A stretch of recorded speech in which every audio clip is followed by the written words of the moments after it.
Oh yeah, hi folks. Yeah, just Gary McPherson again. Yeah, I wanted to switch that Sale of the Century around. I think this will be the first amendment to Sale of the Century, the last novel I was able to complete. So basically, so they're all trapped on this island in the Gulf of Mexico because they had to play this game.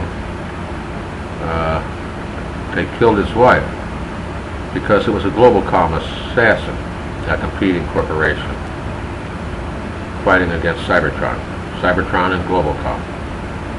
So the deadly assassin was invisible.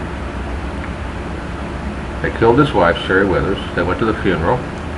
That they had to go back to the game again because after a couple weeks, of grieving, of course, his wife just got killed, with her head cut off, no less, in the bridal suite in the Hilton Hotel, no less. Oh man, thank God for vitamin B beer, man.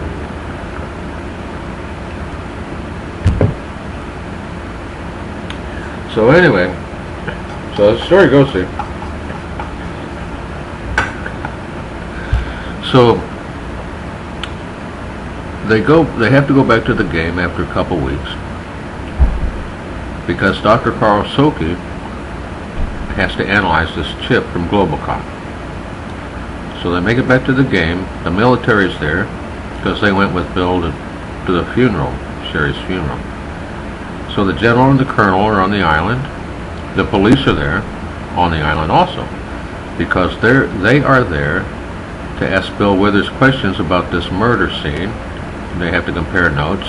So they got the police on the island, the military's on the island. The remaining contestants who ain't dead yet are on the island. And they let the invisible killer in there accidentally because he was in the back seat of the hovercraft because he's a Globocom assassin. And now Fatso is still calling him on the horn from this big TV that arises from the floor to give him clues about where to find the next rings in the game so they can win a percentage of the Cybertron contract to get the franchise rights for this Coupe S182 model. And the military is there to watch Coupe, and the police are there to question Bill, and the contestants are there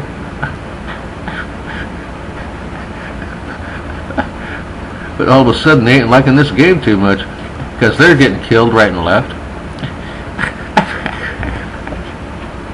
And the audience is loving it. They got the #1 rated show on television because they're filming us around the fucking earth. And they got the highest rated game show on television, man. #1, man. Oh, we love people's heads getting chopped off. Oh, we love this game. Man, #1, man. This got blood and guts and everything, man. We love this show, man. This is great, man. But it ain't a game. But the audience don't know that. But the people on the island sure as hell do. And then they're rated #1 on TV around the earth, man. We love this show, man. Double thumbs up, man. Good job, Bill. All right, man. That kid, man. And people are dying right and left, man. You see how it's like this, and nothing in there, and nothing in there.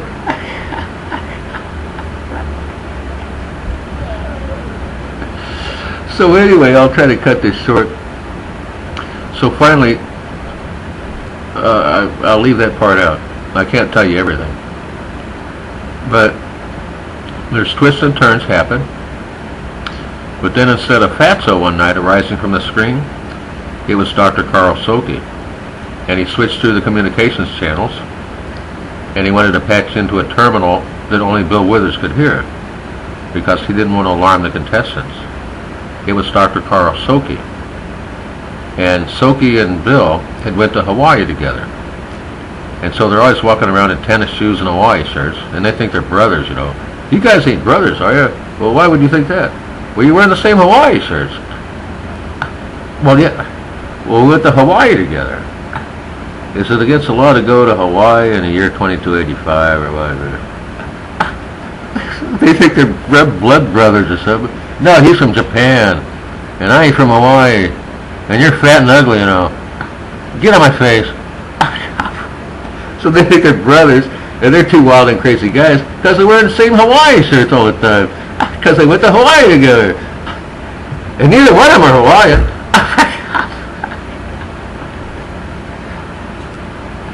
So Soki rises from the screen one night on Fatso's ranch here, and he says, Bill, let me talk to you in private. You don't want to alarm the contestants. They're in their staterooms sleeping for the next morning to find the next rings in the stupid-ass game of Fatso's, you know. He says, Bill, listen to me. I found something else. I found something out. They weren't trying to kill Sherry, Bill. They were trying to kill you. And I found something else out. I analyzed the chip. Look at these lines of data codes that I had to break through. These are encrypted. It might be Fatso that's trying to kill you, Bill, your boss. You know too much. It's Fatso that's trying to kill you, Bill. Your boss is trying to kill you. Because you know too much. I have records here showing that he knows it's about illegal arms dealing. He met a guy, no name right now, from China. It's about illegal arms dealing. He might be in league with Globalcom, Bill. I think it's Fatso that's trying to kill you, your very own boss. And Bill had to think, oh my God.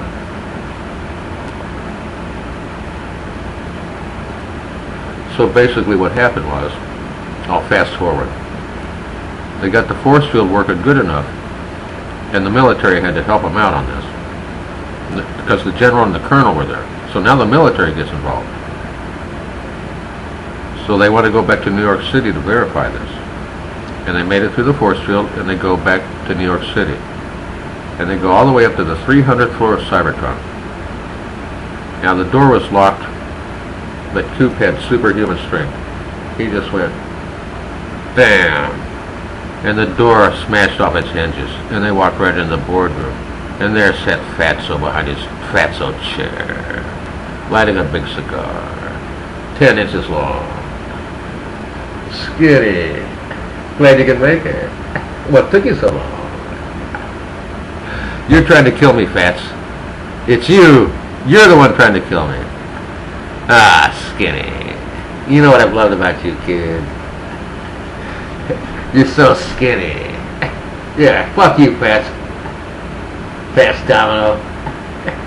Yeah, Skinny. You finally figured it out, eh, boy?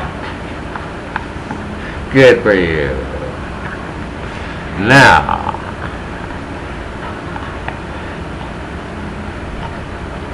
you only know part of the story.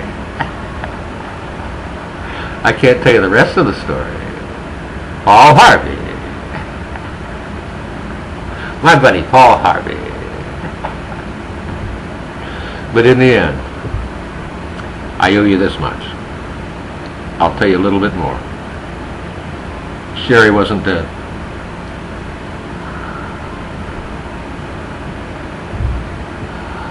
It was part of Fatso's game. And she walked into the boardroom, Bill, my husband. And she slipped that wedding ring back on his finger. And as he asked her, my wife. Sherry, my baby. My sweetheart. It's a love story like Romeo and Juliet. That's all I can tell you. One more thing, sir. Like Detective Columbo, you know, that famous one-eyed detective in the Volkswagen. One more thing, sir. You've only taken your first step into the Twilight Zone. Good day.